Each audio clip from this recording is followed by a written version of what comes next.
ఎన్నో అద్భుతాలను సృష్టించేటప్పుడు మరెన్నో ఆటంకాలు, ఇబ్బందులు కలుగుతూ ఉంటాయి. కాలక్రమేణా అవసరాలను బట్టి మన అవసరాలు, మన పనితీరు మారుతూ ఉంటాయి. అటువంటి వాటిని సునాయాసంగా చేజెక్కించుకొని మనలో ఒక దృఢమైన విశ్వాసాన్ని నింపుకొని వీటన్నింటినీ అధిరోహించడమే ఒక అద్భుతానికి నాంది. ఇలాంటి వాటితో పయనిస్తూ ముందుకు సాగేవాడే నావికుడు. The sea man rider on the sea. Hi yours, welcome to sea man Srihari. సూర్యుడు ఇప్పుడే ఉదయిస్తున్నాడండి.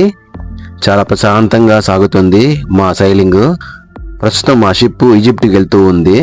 చాలా మంది చెబుతూ ఉంటారండి, ఇక్కడ సముద్రం అప్పుడప్పుడు మనకు తెలియకుండానే చాలా ప్రమాదంగా మారుతుందని. కానీ ఇప్పటి వరకు నేను ఇక్కడ అలాంటి ప్రాబ్లమ్స్ ఫేస్ చేయలేదు. థ్యాంక్స్ గాడ్, దేవుడికి కృతజ్ఞతలు చెప్పుకోవాలి. మా షిప్కి క్లోజ్గా రోరో షిప్ వెళ్తూ ఉంది. రోరో అంటే రోల్ ఆన్ రోల్ ఆఫ్, దాని యొక్క మీనింగ్ అది. ఇలాంటి షిప్స్ రేయర్గా కనబడుతూ ఉంటాయండి. జనరల్గా ఇవి వెహికల్ తీసుకెళ్తూ ఉంటాయి. అవేంటంటే కార్స్ కానీ, బైక్స్ కానీ, ట్రాక్టర్స్ కానీ, ఇంకా ఏదైనా వగైరా అలాంటివి. ఈజిప్ట్కి దగ్గరలో ఉన్నాము. ఇవి చూసారా, మొత్తం ఇసుకతో కూడిన కొండలు ఇవి. ఇలాంటివి నేను కూడా ఎప్పుడు చూడలేదు, ఇదే ఫస్ట్ టైం చూడడము. మన ఏరియాలో కనపడేది రాళ్ళు రప్పలతో ఉన్న కొండలు మాత్రమే. ఇక్కడ two different and quite opposite. ఈజిప్ట్లో ఉన్న ఒక చిన్న పోర్ట్ ఏరియాకి అయితే వచ్చాము. మోస్ట్లీ ఈవినింగ్ అవుతూ ఉంది. ఫిష్ చూడండి ఎంత బాగా కనపడుతున్నాయో. కెమెరాకి క్యాచ్ చేయడానికి కూడా అంత ఫాస్ట్గా ఈస్తున్నాయి అనమాట. చూడండి ఎంత ఫాస్ట్గా వెళ్తున్నాయో. వావ్, సూపర్ అండి, చూడడానికి చాలా బాగుంది. సో బట్ ఫిష్ అయితే క్యాచ్ చేయకూడదు. మేము వచ్చే ఎంట్రన్స్లో క్లియర్గా రాస్తున్నారండి, డోంట్ క్యాచ్ ద ఫిష్ అనేసి. ఇవి చూసారా, ఈవినింగ్ అయితే ఇలాంటి బోట్స్ వస్తూ ఉంటాయంట. సో నైట్ టైమే వస్తాయంట. నైట్ టైం అంటే మోస్ట్లీ ఈవినింగ్ టైం వస్తూ ఉంటాయంట. చాలా గుంపులు గుంపులు తిరుగుతున్నాయి. చాలా బాగున్నాయి ఇది కూడా చూడడానికి. మేబీ ఇవి మోస్ట్లీ ఫిష్ క్యాచ్ చేస్తాయేమో. వీటి కోసం ఏమో మనం పట్టకూడదు అనేసి పెట్టారనమాట. ఏమో మరి, చూడండి ఎంత బాగా తిరుగుతున్నాయో.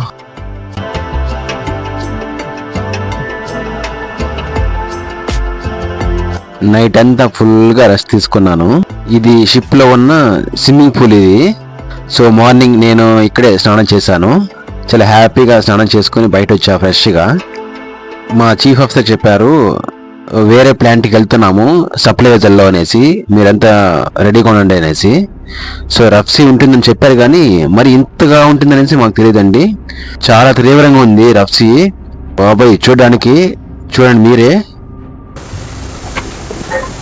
ఇదేనేమో మనకు తెలియకుండా మనం ఊహించిన దానికన్నా డబుల్ ఉంటుంది అనేసి ఇప్పుడే అనుకున్నాను. ఇది ఈజిప్ట్ సీ అండి. చూసారు కదా ఎంత రఫ్గా ఉంది చూడండి.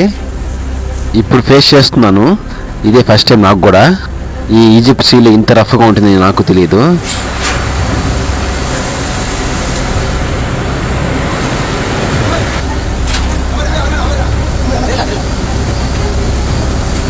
ఇక్కడ వర్క్ ఫినిష్ చేసుకొని రిటర్న్ మా షిప్కి వచ్చేసాము.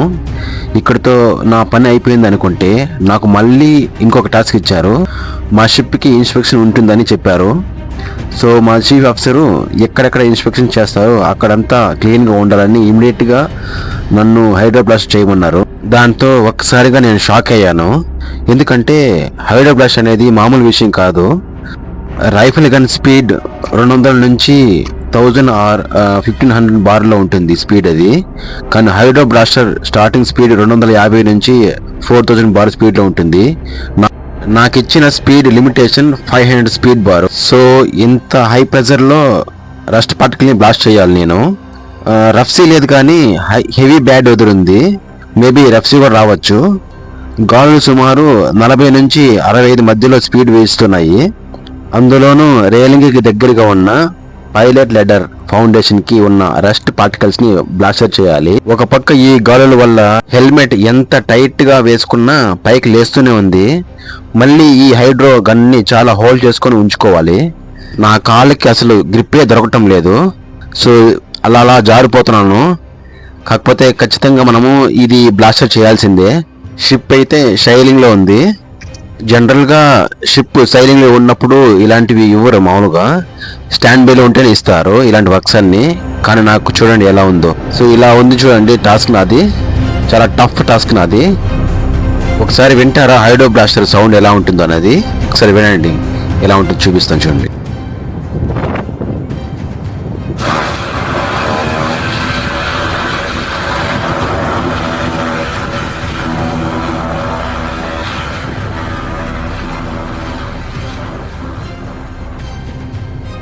సో విన్నారా, ఆల్మోస్ట్ ఇలానే ఉంటాయండి మా వర్క్స్ అన్ని. వెల్ ట్రైనడ్ అయి ఉండాలండి ఇలాంటి వర్క్స్ కన్నీ. మొత్తం ఎక్కడెక్కడ ఇన్స్పెక్షన్ చేస్తారో మొత్తం క్లియర్ చేశాను. ఇలాంటి వాటికి ఖచ్చితంగా మనము పర్సనల్ ప్రొడక్టివ్ ఎక్విప్మెంట్స్ని ఖచ్చితంగా వాడాలి. ఇందులో మనము ఏది మిస్ చేయకూడదండి.